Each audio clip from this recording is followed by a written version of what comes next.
গতকালকে আমি এই সিনেমাটি দেখেছি। এই সিনেমাটি চমৎকার একটা সিনেমা, যেটা পরিবারের শিশু, কিশোর, বৃদ্ধ সকলেই একসঙ্গে বসে দেখতে পারে। সেই সিনেমাটি কেন বন্ধ করে দেয়া হলো? কারা এই বাংলাদেশকে মৌলবাদের ভূমি বানাতে চায়? কোনো অপরাধ বন্ধ করতে পারে নাই। যেই রাষ্ট্র ছোট ছোট শিশুদেরকে বলাৎকার আর ধর্ষণের হাত থেকে বাঁচাতে পারে নাই, সেই রাষ্ট্র আজকে কি করে বাংলাদেশকে, যেখানে সব রকম সাংস্কৃতিক কর্মকাণ্ড ধর্মের পাশাপাশি চলেছে, সেটাকে বন্ধ করে বাংলাদেশকে, পরের প্রজন্মকে অন্ধকারের দিকে নিয়ে যাওয়ার মদত দিচ্ছে।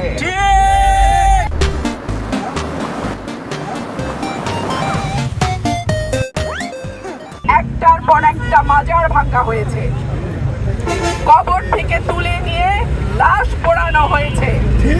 আমরা দেখেছি দক্ষিণ পন্থা বা ডান পন্থা উগ্রবাদের উত্থান, কিন্তু আমার দেশের মাটি তো এমন ছিল না।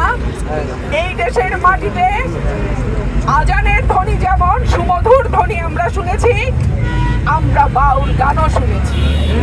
এই দেশের মাটিতে সকালবেলা যেমন কোরআন তেলাওয়াত শুনেছি, আবার বিকালবেলা হারমোনিয়াম নিয়ে ছোট ছোট বাচ্চারা গান প্র্যাকটিস করেছে, সেটাও আমরা দেখেছি।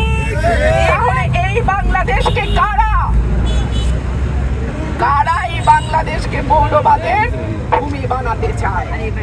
যেই রাষ্ট্র কোনো অপরাধ বন্ধ করতে পারে নাই, যেই রাষ্ট্র ছোট ছোট শিশুদেরকে বলাৎকার আর ধর্ষণের হাত থেকে বাঁচাতে পারে নাই, সেই রাষ্ট্র আজকে কি করে বাংলাদেশকে, যেখানে সব রকম সাংস্কৃতিক কর্মকাণ্ড ধর্মের পাশাপাশি চলেছে, সেটাকে বন্ধ করে বাংলাদেশকে, পরের প্রজন্মকে অন্ধকারের দিকে নিয়ে যাওয়ার মদত দিচ্ছে। আমি বলে রাখি, তোমাকে বধিবে যে গোকুলে বাড়িছে সে। যাদেরকে আপনারা আজকে আশ্রয় প্রশ্রয় দিচ্ছেন, আপনাদের মদদে যারা আজকে গান বাজনা সাংস্কৃতিক কর্মকাণ্ড সব কিছুর উপরে শক্তভাবে প্রতিরোধ করে তোলার সাহস পাচ্ছে, একদিন তাদের হাতেই কিন্তু আপনারা পরাজিত হবেন। অবিলম্বে ব্রাহ্মণবাড়িয়ায় সাংস্কৃতিক কর্মকাণ্ড যাতে নির্বিঘ্নে নিরাপদে চলতে পারে, সেই ব্যবস্থা করে দেয়া হোক। প্রশাসনের কাছে আমার আবেদন থাকবে, ব্রাহ্মণবাড়িয়ায় কোনো সাংস্কৃতিক প্রতিষ্ঠানকে দাঁড়াতে দেয়া হচ্ছে না। এই কালো নকশা কারা করছে? যারা বাংলাদেশকে পেছনের দিকে নিয়ে যেতে চায়, যারা বাংলাদেশকে অন্ধকারে নিয়ে যেতে চায়, যারা বাংলাদেশকে একটা মৌলবাদী রাষ্ট্র হিসেবে বিশ্বের কাছে পরিচিত করতে চায়, তারাই বাংলাদেশের এই সংস্কৃতির রাজধানী ব্রাহ্মণবাড়িয়াতে একটা সিনেমা, যেটা একেবারেই পরিবারের সকলকে নিয়ে দেখবার মতন একটি সিনেমা, বনলতা এক্সপ্রেস, তার প্রদর্শনী বন্ধ করে দিয়েছে। গতকালকে আমি এই সিনেমাটি দেখেছি। এই সিনেমাটি চমৎকার একটা সিনেমা, যেটা পরিবারের শিশু, কিশোর, বৃদ্ধ সকলেই একসঙ্গে বসে দেখতে পারে। সেই সিনেমাটি কেন বন্ধ করে দেয়া হলো?